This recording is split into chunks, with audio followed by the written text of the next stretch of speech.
This program, Words Like Freedom, Read Until You Understand, will feature a conversation with Farah Jasmine Griffin and Tressie McMillan Cottom, June 19th, 11 a.m. The featured book, Read Until You Understand, will be published on September 14th, 2021. Thank you once again to Alicia Waller and Shani Peters for taking us through that last song as we turn to the beginning of our author talks today. I'm so excited that we get to have these two incredible thinkers, scholars, and writers join us to kick off this morning. Farah Jasmine Griffin is the William B. Ransford Professor of English and Comparative Literature at Columbia University, the author of numerous books, including the forthcoming book, Read Until You Understand: The Profound Wisdom of Black Life in Literature. Tressie McMillan Cottom is an award-winning author, professor, and sociologist. Her recent collection, Thick, showcases her dexterity as a public thinker capable of shedding new light on what the personal essay can do. They will no doubt set the tone for the rest of the festival. If you have questions, please send them anytime using the chat. The library values your privacy, so we want you to know that even though the library and chat are on the Literary Festival website, they are hosted by YouTube. By participating in the chat, you might share data about yourself, which the library does not control. Again, please consider pre-ordering Farah Jasmine Griffin's latest book. And now, welcome Dr. Jasmine Griffin to our virtual stage to read a little, and then she will be joined in conversation by Dr. Tressie McMillan Cottom. Thank you, Novella. My formal study of African American history and literature did not begin until college. My love of them began much earlier with my father, who believed teaching was an act of love. Because I adored my father and cherished being with him, I experienced learning as love. A natural-born storyteller, he would make our weekly visits to the public library, bookstores, and many of Philadelphia's historic landmarks come alive. The history of the nation's founding was more than a rendering of facts. Through my father's eyes, it became an epic tale of bold and courageous characters challenging stuffy old men in Europe. His tellings were cinematic in their sense of adventure. An old fedora hat became a tri-cornered hat, like those worn by 18th century Philadelphians who changed the course of history. On days off from his job as a welder at the Sun Ship Building Company in Chester, Pennsylvania, after work and on the weekends, he took me to Philadelphia's Elfers Alley, the nation's oldest residential street, to Independence Mall, and to the various sites that surrounded it. He purchased copies for me of the Declaration of Independence and the Bill of Rights, which were produced on parchment paper for tourists and history buffs. And before I started school, he had me memorize and recite the preamble to the Constitution, the opening of the Declaration of Independence, the Gettysburg Address, and the presidents of the United States, all skills he had learned as a Philadelphia schoolboy during the Depression. He followed my recitations with questions. "What do you think that means?" he would ask. "Let's look up that word and use it in a sentence." This was not a practice he reserved for me, nor did he do it out of recognition of my intellectual precocity. My cousins, my older sister Myra and her children, all received the same instruction. My father's lessons did not derive from an uncritical patriotism. At times, I think he exposed me to our nation's founding fathers and the ideals they espoused, so I would understand the enormity of their transgression, the enormity of the betrayal. Along with the founding fathers, he also introduced me to Toussaint Louverture, Nat Turner, Frederick Douglass, Harriet Tubman, the Black Panther Party, and Angela Davis. He held dear intellectual freedom fighters who risked their lives to combat not only the men and women who oppressed them, but also the system of oppression itself. We read and discussed the Panthers' 10-point program, which appeared on the back of the party's newspaper, and he pointed out the similarities to the Declaration of Independence. The Black Panther, along with Muhammad Speaks, Black World, the Philadelphia Tribune, and a bevy of other Black publications, showed how divided as a nation our understanding of events and actions could be. For instance, although mainstream print and broadcast media portrayed Angela Davis as a dangerous communist and a fugitive from the law who was on the FBI's most wanted list, those Black publications described Sister Angela as a brilliant philosopher committed to the project of our freedom. These publications also showed that Black thinkers articulated a sense of Black history and culture that stretched beyond the borders of the United States.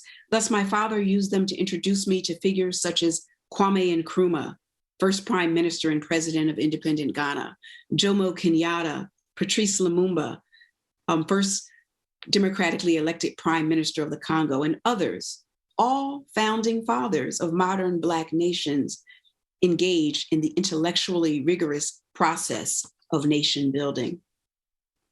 Interestingly, unlike many of his generation, my father was not a religious man. One of his earliest words I recall him teaching me was agnostic. He had eschewed the church of his youth long before I was born. As a young man, he aligned himself with the beboppers, hip intellectuals, skeptical of all orthodoxies and race proud. He had a brief flirtation with the Nation of Islam, drawn to it more by its harsh critique of white supremacy than by any belief in its religious dogma. He eventually left because he thought it was hostile to independent critical thinking. Nonetheless, he passed on his love and admiration for Malcolm to me. While he did revere democratic principles, he never talked about religious or spiritual concepts like mercy or grace. One Friday night, my father came home complaining of a bad headache. Within an hour, he suffered what we later learned was a severe cerebral hemorrhage. In the middle of the crisis, 2 Philadelphia police officers who had been called to our home debated taking him to the hospital because, as they insisted, he was drunk. He was not. He was not a drinking man. The difficult truth is my father was a hardworking man who struggled with heroin addiction and through much effort recently had overcome his habit. Eventually, the officers relented to my mother's pleas, put him on a stretcher, and placed the stretcher in the back of the paddy wagon. My mother and I sat on the rough wooden benches, and she alternated trying to hold me and trying to hold my father's stretcher down with the weight of her small body. The stretcher had not been secured and would slide with every sharp turn of the vehicle. At one point, it slid back and my father's head hit the door. "Oh, Muzzy, my head," he cried. Muzzy was one of his many nicknames for my mother. Those were the last words I recall hearing him say. When my mother and I heard news of Freddie Gray's 2015 death in Baltimore, we called each other, each of us quietly crying. Gray had been injured during an arrest, and the officers failed to secure the stretcher in the van while transporting him to the police station. Echoes of that night of March 1972 shook both of us. And as we have done countless times in the years since, we sought comfort in each other. On that night, when finally we arrived at the Philadelphia General Hospital, the doctors and nurses rushed the stretcher down the hall. I never saw my father again. Within a week of this traumatic incident, he was dead. He was 45. I was 9. Emerson Maxwell Griffin did not leave me any meaningful conception of heaven, so I never assumed he was looking over me from the clouds above. Nor was I concerned about him burning for an eternity, as I only learned of that possibility years later from saved Christian classmates who sought to frighten me into salvation. I did distinctly feel his presence and chose to believe his spirit guided me, especially in my reading. Thank you so very much. I was actually hoping that that was where you would do your reading, Farah. I spent all night thinking, wondering, saying I should have asked where you were going to start, because that was where I hoped you'd start. Because what a moving, obviously, introduction to the sort of narrative history of your intellectual, but also spiritual and kind of emotional relationship with learning, with reading, and this sort of larger love letter that you've written here to, I thought to Black people. Really, this is just such an extended love letter that is read through the love letter to your parents, starts with, I think, this love note to your father. By the end, I felt like we also got the companion love letter to your mother, right? Your father here at the beginning, setting you up with reading as his greatest gift to you. I thought reading literally, but also reading figuratively, reading life, which is what your father would take you around to do, to read life, right? To learn how to read people, to read the context of things, the subtext of things, just such a powerful gift he left you. But by the end, you're also kind of meditating on the extended relationship with your mother through beauty and care. And so you got this love letter bookended by both of your parents, and then this bigger love letter through letters, the letters of mostly Black American writers, but you also have like a deep respect, obviously, for Pan-Africanist writing and thinking. Why did you need to tell the story this way? Why does it start with your father? Well, thank you, Tressie. You're an ideal reader. You really are. And I was rereading Thick, the essays in Thick, and I was like, oh my God, she gets it. Thank you. Much. So I think there were many, many things. I was thinking, I've been teaching African American literature and history and culture for like 30 years, and I've seen different sort of theoretical trends and come and go, and ways of reading to make the literature and the history relevant, intellectually to broader conversations. And I've seen them over the years. You've seen them too. Yeah.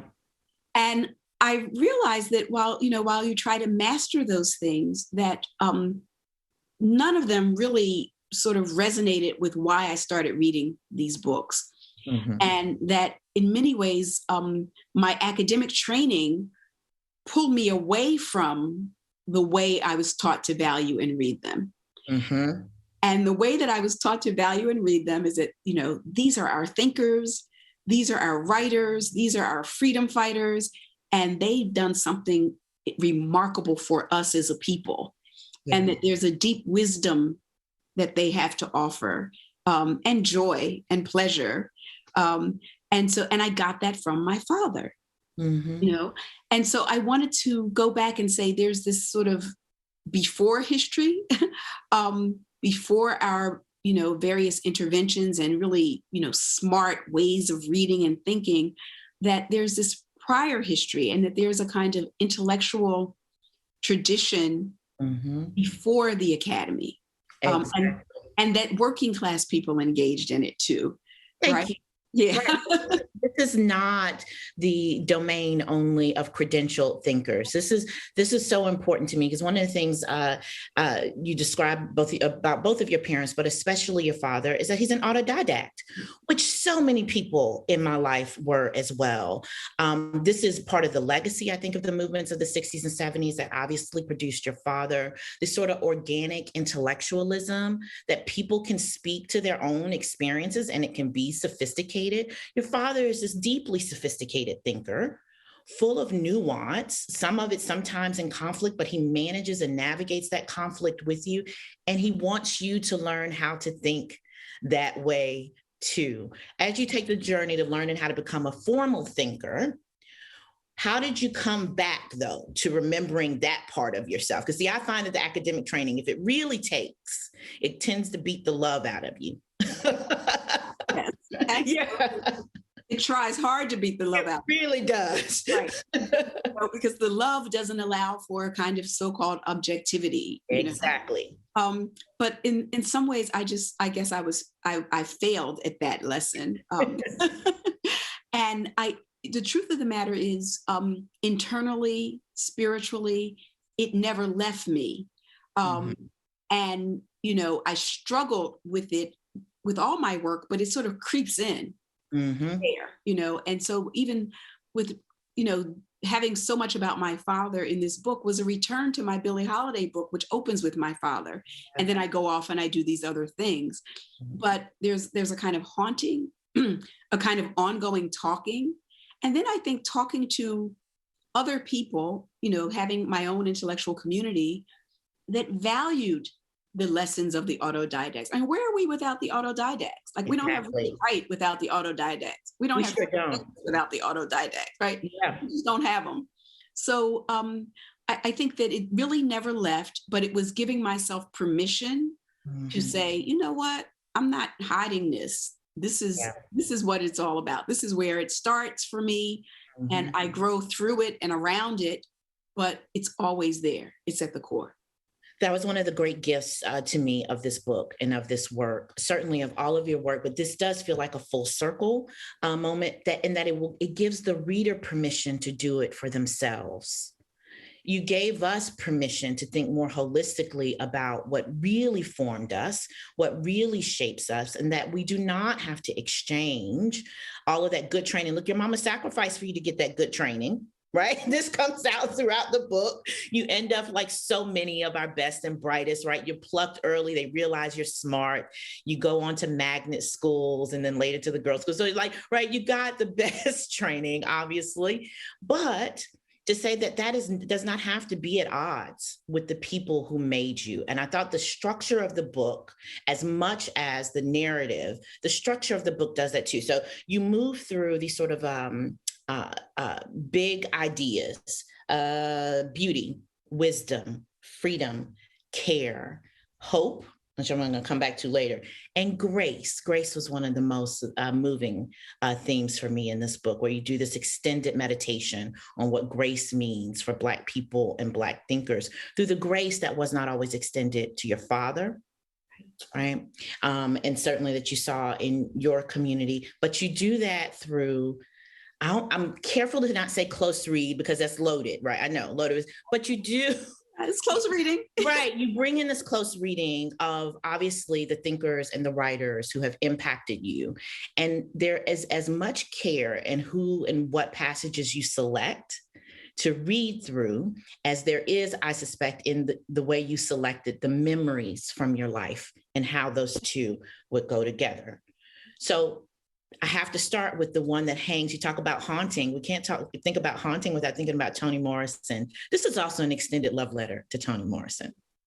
It is. Yeah. So tell us where Toni enters the story for you and why that was so central to how you manage these big themes. Right. So yes, and you're absolutely right. Love letter to my parents, love letter to my community, love letter to Black people, love letter to the books and the traditions, and love letter to Toni, definitely. And I think it's because, reading Toni Morrison when I was a teenager was one of the first times that I felt like, this is mine. Like, Daddy didn't give me this. And I talked to him about this. And this belonged, I picked this. And then throughout the years, as all of us read her, she also helped me think about how to write and how to be a historian and also just how to see the world, to give shape to the world. And then, I did know her and loved her deeply. And so I just felt that, how many girls, I used to think this, like how many girls get to grow up and actually meet and know the childhood heroine, the writer that they read, and so it felt like she had to be there. And also it was a coming out in terms of what she had meant to me intellectually, that every book I've written, the sort of theoretical interventions are informed by Morrison as much as they are by people who are widely recognized as theorists. Yeah. And so this was just coming out and saying, here, this is how she operates, right? This is how she operates in my thinking and where my terms come from and are inspired by, that really helped me read in this way. So, that was, she was going to be there from the beginning. Yeah. And then the others, people came and went. And went, and I read and reread them and then, tried to create basically books that seem to speak to each other, as well as speak to our moment. Yeah. Yes. Yeah. Right. So that's what it was, just how it's like, how do you select a syllabus, right? That's got true. a lot of good stuff. Yeah, that is, I actually think we don't respect enough how artful syllabus building is. I love that analogy. And I wanted to say something, this one resonated with me so much. You talk about Sula in particular being the first book you picked up where it sounded like your girlfriends, it sounded like your mama and your aunties, because it's written in Black women's dialect, like that rhythm. There's nothing like the way we speak. It's my favorite part of being a Black woman. I love eavesdropping on Black women. Yes. It makes my day. And you talk about picking up Sula, and you just said it's the first book you chose for yourself. You didn't inherit this one from your father, but you also say in it, it was the moment you began to separate from your mother. Yeah. So, I was not a rebellious teenager. Yes, I noticed that, and I thought, well, now this is where me and Farah apart. I had a little bit of rebellion in me, but in every other way, we were quite similar in this text until you got to that part. Exactly. So, I think you're going to do it at some point. I just waited until I was in my 30s, and then I took a while. But I think that it was because it was a female voice of authority. That was different from my mother's, and that sounded like my mother and her sisters, but was also different because it just made me curious. Yeah. It made me curious about Sula. Like, where did she go and what was she doing? And did she really, why did she sleep with Nell's husband? And she and Ajax, and so it was really a kind of, I think it was natural because at that age, adolescents are breaking from their parents. Mine just happened to be through this discovery through Morrison of all these Black women writers who were, my mother was sort of preparing me for a road that she didn't necessarily know where that road led. Yeah. She wanted me on it. And those writers, Zaki and Toni Cade, and they, reading them gave me a sense of what the destination could be. Oh, this is what it means to be a thinking, creative Black woman. Yeah. Right. So that's what I think I meant there. Yeah, I absolutely love that. I started reflecting on when I started to separate from my mother. It is defining for all of girlhood, I think, but there is something particular about Black girlhood, about separating from our mother. And I absolutely love that. Now, so you mentioned that this moment that you had, so essay to me, I think especially the Black essay tradition, of which yours is just such a beautiful engagement with, when white people write essays, they're either meditating or they're trying to persuade or convince, they have very discrete forms. One of the things I love about the Black essay as a genre and as a tradition is that we are agnostic. Yes. On this subform. We do what needs to be done in the essay. We pull from where we need to pull. We bring in the voices that need to be there. And we tend to do it all at one time. It's meditative. It is political. It is an intervention. It is a discourse. And in so many ways, your essays are very much, I think, a part of that tradition and do that beautifully. And you are speaking to this moment. You're talking into this moment. So I've got to take the turn to your Obama essay.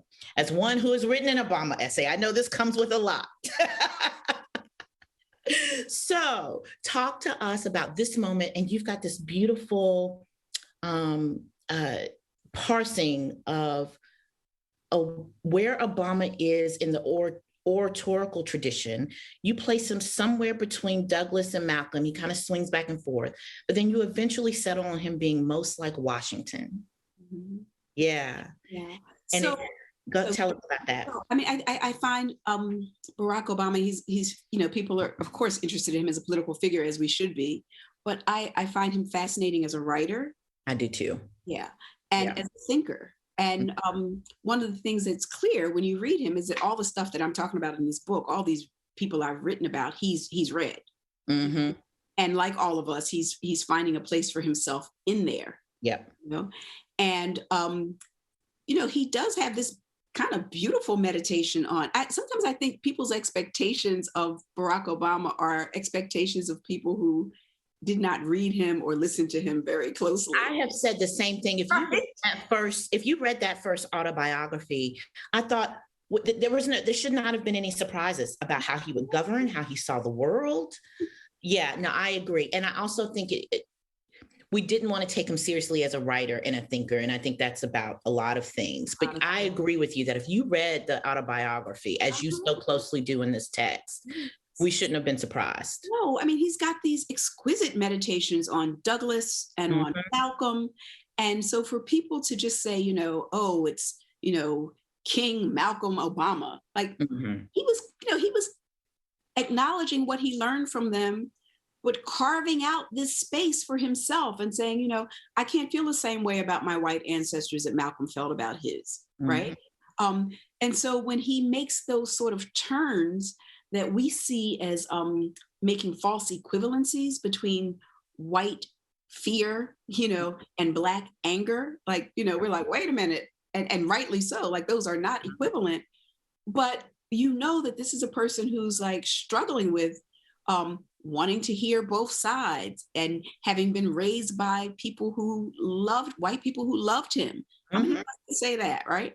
Right. So I mean, I think it was just a chance to really look at the nuances of him as a thinker and as a writer, and then one is able to extrapolate into how he governs. Right?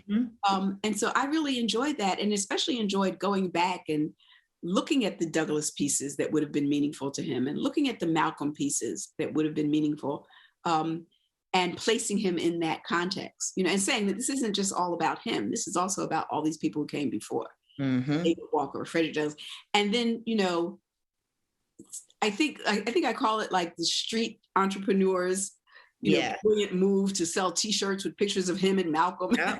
Starts to put him in this really clear line, and you're like, yeah, that's good branding. It's good branding, right? But I was like, there's more like a Booker T. Washington going on here. There's other things that are at work and at play. If we take him seriously and at his word. One of the other things I loved as a longtime admirer of Jeremiah Wright and what he has done for people, and how much I love anybody who loves Black people. We may disagree on the means and the process, but I have never doubted Wright's love for he loves Black people. So listen, this is where we start. And I feel like you felt similarly, like you came to know the man. You're like, this is the man that I know. And you really do the best close read and the most fair, I think, close read of that relationship that I have ever read, of Obama's his big race speech, and the dance, the historical context of the dance rhetorically he's trying to do with Reverend Wright. Can you tell us about that? Yeah. So, what I tried to do in that piece was show these major speeches that become canonical, even before Obama. So when Douglass makes that 4th of July speech, the undercurrent in that speech is his break with Garrison. Yeah, that's what I thought was great. Yep. Right. When Malcolm makes the ballot or the bullet speech, one of the undercurrents there is the break with Elijah. Right. And I think that speech, the first one, now there are other things that Obama has since said about Reverend Wright that I don't include here, but in that Philadelphia speech, I see it as part of that genre of breaking. And the breaking is also very much more, I think, carefully done than it is done in later instances. And I think that, Reverend Wright, I mean, like you said, you might disagree with him, you might not like his style, you might not, but the bottom line is everything he has done has been for Black people. And and the way that Obama describes him in that first book is the Wright that I came to know and respect, and not know well, but God, like profound admiration and respect for him as a result of that. And I think you see in that Philadelphia speech, you see Obama walking on eggshells. And ultimately, I think Wright will be sacrificed. He's sacrificed. He's even sacrificed in that speech. Like, we know what was going to happen. That's right.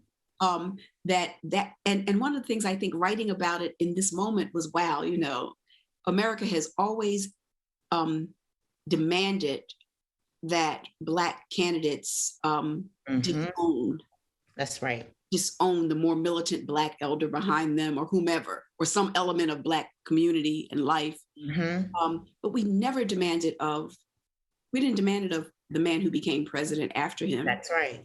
He didn't disavow anything. I mean, quite the exact opposite, which you make that turn in the speech to talking about, listen, I don't think anybody would have been less surprised by the trajectory of Obama's immediate successor than Reverend Wright, which is what I ended up chuckling when I was reading. I was like, you know what? The least surprised person in the room was probably Reverend Wright. Absolutely. At the end of this. Absolutely. Because we get the immediate reclamation, right? The immediate white reclamation of this nation, which you talk about that we should have seen, but it was a tussling with white America's consciousness around whether or not they are owed grace and whether or not they deserve our hope in them. Talk to us about the grace that is missing in this moment and why that reckoning is so violent and so visceral. I think it's because we refuse to actually have a reckoning, right? It's never a real reckoning. It's always lip service, and then they get tired. Well, Obama, but you all are still in the street protesting, Black, And I think that it really was this thing of me trying to talk about like things like mercy and grace, and that it's often seen that white Americans have granted a kind of mercy to Black people, when in fact it's quite the opposite. It's that Black Americans have often granted mercy to white people, because mercy is, and I talk about this a lot, the distinction between mercy and grace. Mercy is when you don't get punished for what you ought to be punished for, right? And you don't get it. And I have the position to punish you, but you don't get it. You don't get it. Well, Black people do that over and over again. Like that whole tradition of forgiveness, right? That's what that is. And grace is when you get, nobody deserves it. It's unexpected. And I'm always looking for places where Black people are granted grace, and they aren't granted grace by their nation. They aren't granted grace they're granted grace by each other. And if you believe in something divine, they're granted grace by the divine. Right. And so that's why the book in some ways starts with mercy and ends with grace. And I think that to the extent that there's a sense of hope, it's not optimism at all. No. But I try to show, the very best of us, like what the very best of our communities have offered the world. And I have hope in that. Yeah. I have hope in the best of what Black people have given the world. That's right. Yeah. My hope is always with Black folks. I say the exact same. I have no hope for whiteness. Right. All my hope is in Black people. Yeah. I mean, I think, and that's an important distinction. I always say, it's whiteness that I have the problem. It's not individual white people. Like, right. Some individual white people I love, really. So it's not that. It's the ideology, it's the construct, it's the damage that whiteness itself has done in the world. Yep. I like to say that, it is to be Black and wise is to categorically withhold white hope from, to categorically believe that you can't have hope in whiteness, but you can have hope in individual white people. And that to love Black people is to have categorical hope in Black people, understanding that we are not a monolith and you may not be able to have hope in all of us individually. Absolutely, Tressie, that's it. That's it. Yeah, it's about categorical exclusions for me there. Okay. I would love to talk a little bit about that movement from grace to mercy, because by the end, you are thinking also, you're just thinking so much about your mother and about the women who end up shaping so much of especially your transition into your own womanhood. Can you talk to me about, I loved your meditation on beauty and its function in the survival and reimagining of life that happens in the basic everydayness of Black culture and Black life, where that beauty shows up, even as we wrestle with how little control we have over how the world will see us as beautiful. Your mother is a seamstress. And why does that matter? So, when I was rereading Thick, I was like, oh, the conversation about beauty is one that Tressie and That's why I saved it for last. was there, because you got that. And, so much of what you wrote, I was like, yes, that's me too. I know that. So I think, my mother is a seamstress and I come from a line of seamstresses. And I think that there are several things. One is just a love of beauty, a kind of aesthetic education that my mother gave me, a way of seeing the world and seeking beauty in the world, wherever, walking through our hood neighborhood, where do you find beauty? And then I quote Earth, Wind, and Fire, if there ain't no beauty, you got to make some beauty, right? Yeah. So that part of what we do is part of for her, as part of her daily ritual, was creating beauty. Christina Sharp writes about this too. The little ways, because what you do every day is what you do with your life. That's it. Right. And so, the world is horrible and it's painful and it's ugly and you got to be safe and watch out for this and that's ugly and you're aware. But part of that awareness, I think that she and women like her have, is an awareness of where do we find beauty? Where do we cultivate it? And my mother being a seamstress is in little things. It's in the button. It's in the fabric. It's in the appreciation for craft and for workmanship. And my mother is just, she is the one who offers the grace. I would go to her and say, Mommy, Daddy said white people are devils. And she'd say, oh, baby, that's not nice. Not all white people are bad. Devils, exactly. Daddy's had some hard time, think like that. Your experience is different from his. Never discounting his, but saying why mine was different. She always was willing to offer some grace. But as you see in that chapter, she was always willing to call a thing a thing, Yes, she was. Let's talk about Miss Reedy. What was the name of this teacher? Mrs. Reddy. Yeah, right. Reddy. Yeah, let's talk about, I have my own Miss Reddy, which is why I want to talk about her. Ooh, I had this teacher. Mine was the same thing. She had a little group of students. They were the fashion club. And it was all the cute girls, you see, and they would get together with my version of Miss Reedy and the same thing. And she, Kiki with them, and they had a whole little, yes. And I was so similar to you in that it wasn't that I was outside. I was not an outcast. Right. When I go back and, mingle with friends from high school, they remember me as popular, which is so bizarre to me. But I wasn't a Miss Reedy girl, right? I wasn't one of the cute girls. So this is about how that struggle for beauty, though, is as complicated in our own spaces as it is out there in that world, and that your father couldn't prepare you for that. Your mama had to do this. Exactly. Your mama had to do this. Right. My father would try. He would say, oh, that's just like white supremacy, blah, blah. And I'm like, yeah.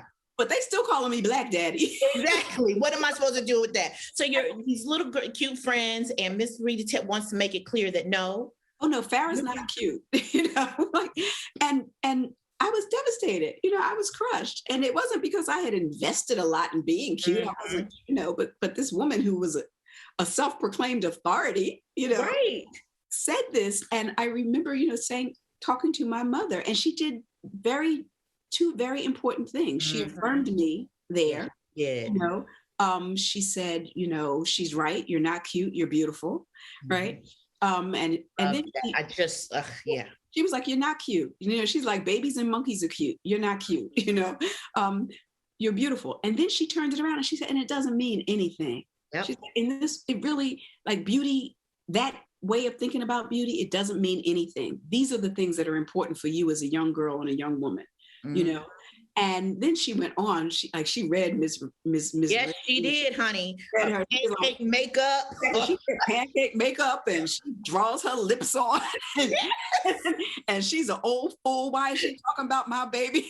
Yes, I love this because she wasn't wrong. I knew the minute you described Miss Reddy what she was doing, and your mother laid it out for you, honey. Yes. She's like, she just color struck, Yes, I absolutely adore this. I've got to tell you, my mother has said to me my whole life, Oh, you're absolutely beautiful. And I didn't care one whit whether you were or not. I wanted you to be smart and good. There you go. That's what I heard. Yep. That's what I always heard. Yep. You know, and for me, I was like, oh wow, the real authority on this, the one who I really, you know, whose opinion really matters. Yeah. Okay, I have that, and that's all I need. And then I think it became reading those Black women writers. Yes. I realized it wasn't just my experience that these beauty standards had been detrimental to us, that all beauty standards are detrimental to women, but especially to Black women. Yeah. And that it was, you know, they put it in a context that helped me understand that it was much broader than my experience. You know, that my experience, the fact that you and I can sit here and have this conversation, and that it can be in every single one of those books, just lifted it up above the kind of mundane way that I was experiencing it. You actually brought me back to reflect on the books that I'd read when I was a young girl, so desperately searching for that which you described, which is, what are the possibilities for my future? I realized in reading this book that that's what I'd always been searching for.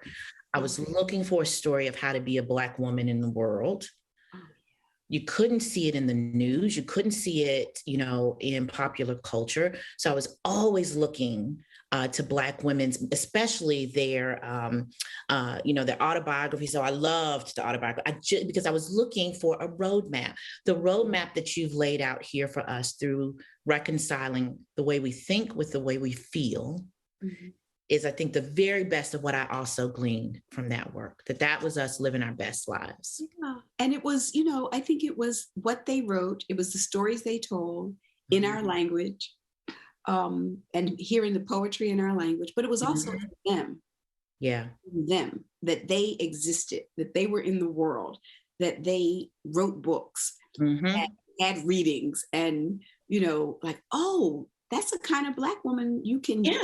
You can do that. I remember it so clearly the first time I realized, listen, I was so special. I didn't realize till I was about 10 years old that I thought all authors were dead.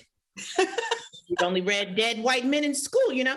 And I realized that authors were just walking around and you could be one in everyday life. So for showing us that the work continues and being in that wonderful, beautiful tradition, thank you for this work and for this book and for being brave enough to think about your life in this context and sharing it with us. Well, thank you for taking the time to read it so closely and so well. Thank you. Oh, I loved it. I read it twice and it won't be my last time. I know that. I look forward to the physical copy and invite everyone else to look forward to it as well. Okay, so I have a few closing remarks as I understand it. We want to thank everyone for joining us at the festival and for joining us here this morning. Thank you again for Read Until You Understand, what your daddy told you in his little note. I love that. Read until you understand, because that's not a bad way to live, by the way. The next program in the festival is coming up at 12 o'clock on the Langston Hughes virtual stage. We will be featuring Clint Smith, who also has a wonderful new book out. He's the author of How the Word is Passed, and the moderator is Dr. Andrea Roberts. At 12:15 on the Nella Larson virtual stage, you'll be hearing from Dr. Yaba Blay, author of One Drop, speaking about race and beauty and all that good stuff, and moderator Dr. Courtney R. Baker. Thank you, everyone.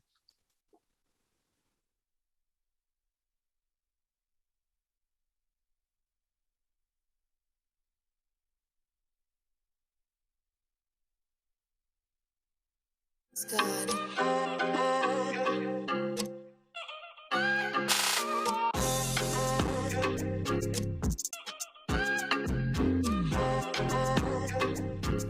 Hi there, my name is Novella Ford. I'm the Associate Director for Public Programs and Exhibitions here at the Schomburg Center for Research in Black Culture. We are broadcasting from the Schomburg Shop, which is located in Harlem, New York. While we are gradually opening, we are available still for timed appointments, for timed access to our exhibitions.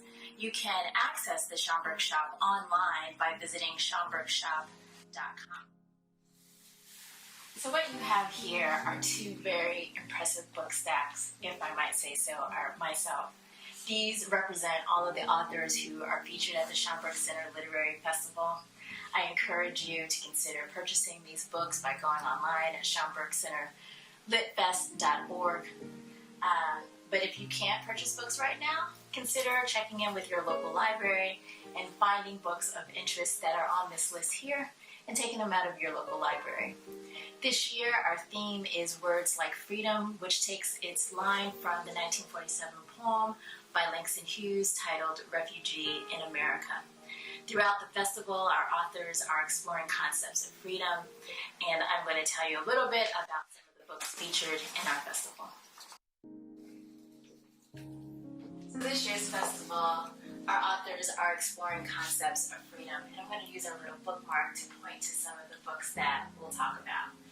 Natalie Bazile, who is the author of Queen Sugar, a book that you might be familiar with. It is what the popular OWN television show Queen Sugar is based on, about Black farmers down south. Well, this is a nonfiction book anthology that she has put together called We Are Each Other's Harvest, celebrating African American farmers, land, and legacy. And it is a collection of essays and stories and photographs of Black farmers and those in the fight for the rights of Black farmers across the country. We're also exploring the First and Second Amendment. We have Ellis Coast's book, The Short Life of and Curious, let me say that right, The Short Life and Curious Death of Free Speech in America.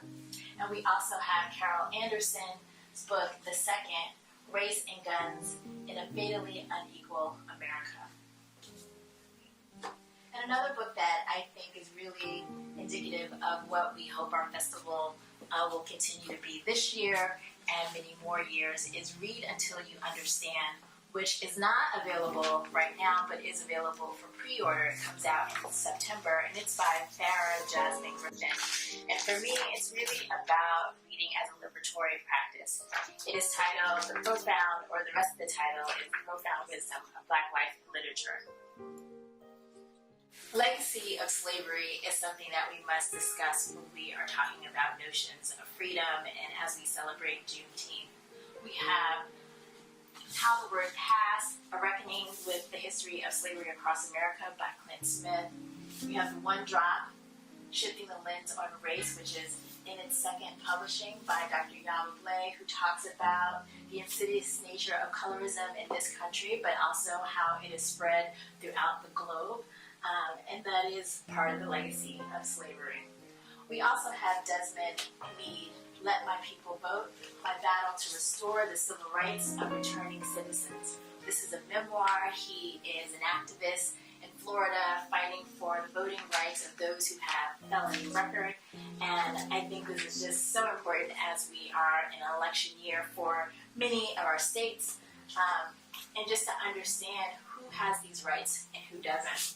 Now, I can say this about every writer in this shop that they do language, but some of the authors that I would highlight there include Honorée Manon Jeffers. This is her collection of poetry at Age of Phyllis, but she's also a debut novelist, and this book comes out in July, and it's called The Love Songs of W.E.B. Du Bois, which, like I said, is her debut novel.